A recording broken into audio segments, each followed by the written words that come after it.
Thank you for joining me. Our today's topic related to post-colonial study or post-colonial literature. What is Creole? Creole basically एक linguistics की term है, लेकिन इसको हम जब post colonial study के साथ रिलेट करके पढ़ते हैं तो इसको हम किस तरह देख सकते हैं। किसी भी पोस्ट कॉलोनियल स्टडी के अंदर हम ये टर्म किस तरह एनालाइज कर सकते हैं या इस टर्म के थ्रू किसी भी पोस्ट कॉलोनियल वर्क या टेक्स्ट को किस तरह हम एनालाइज कर सकते हैं। सबसे पहले इसको एज अ लिंग्विस्टिक्स की टर्म में देखते हैं कि इसका मतलब क्या होता है। Creole is a stable natural language that develops from the simplifying and mixing of different languages into a new one with a fairly brief period of the time often a pidgin evolved into a full filled form। अब हमने last lesson में एक word discuss किया था as a post colonial term के तौर पे pigeon. अब हमने पिजन को किस तरह डिस्क्राइब किया था कि अगर ऐसे दो ग्रुप्स या कोई ऐसे दो लोग जो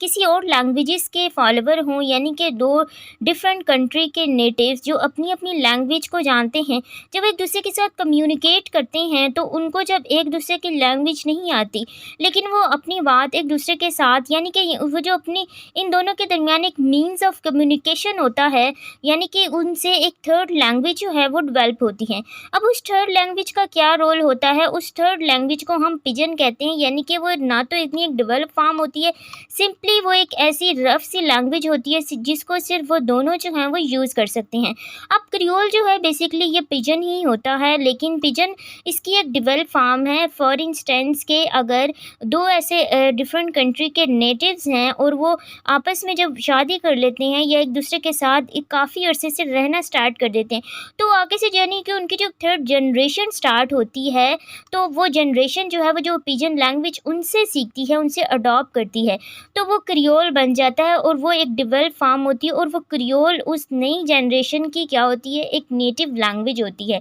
यानी कि जब एक इन दोनों से एक नई जनरेशन क्रिएट होती है तो वो जनरेशन इनसे जब वो पिजन लैंग्वेज अडॉप्ट करती है तो वो उनकी एक एज अ नेटिव लैंग्वेज यानी कि मदर लैंग्वेज बन जाती है उन नई आने वाली जनरेशन की। अब इसको हम पोस्ट कॉलोनियलिज्म के साथ किस तरह रिलेट कर सकते हैं, इसको देखते हैं।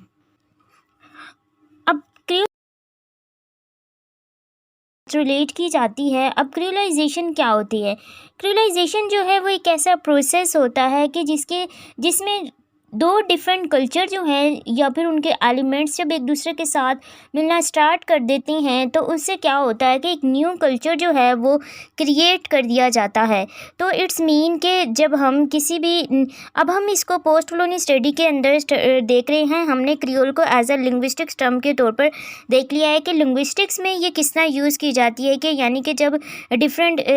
नेटिव स्पीकर्स होते हैं जो अपने लिए एक दूसरे के अपनी कम्युनिकेशन के लिए एक लैंग्वेज यूज़ करते हैं न्यू, तो उससे कि जब आगे वो ट्रांसफ़र करते रहते हैं तो वो जो इसकी डेवलप फॉर्म होती है वो पिजन से कन्वर्ट होकर क्या बन जाती है, वो क्रियोल। अब जो पिजन से क्रियोल तक का एक सफ़र होता है इसको क्रियोलाइजेशन कहते हैं। अब क्रियोलाइजेशन को हम जब हम पोस्ट कॉलोनियल स्टडी के साथ रिलेट करें हैं तो हम इसके अंदर लैंग्वेज, कल्चर, ट्रेड्स, ट्रेडिशंस वगैरह सब कुछ इंक्लूड करेंगे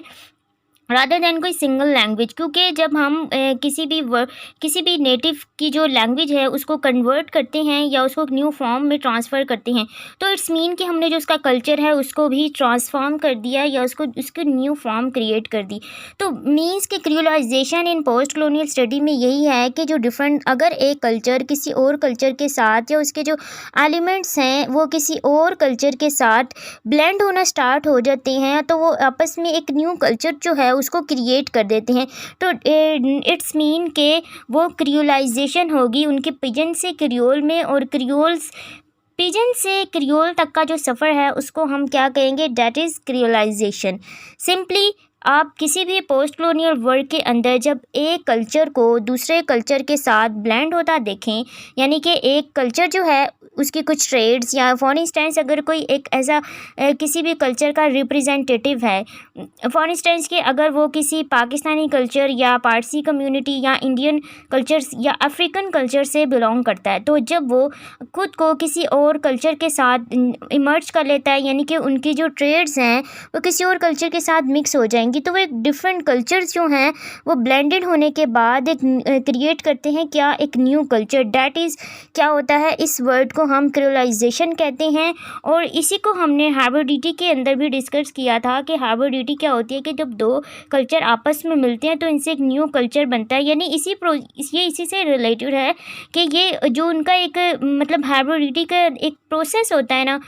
तक बनने का, उसको हम क्या कहेंगे, उसको हम क्रियोलाइजेशन कहते हैं। और क्रियोल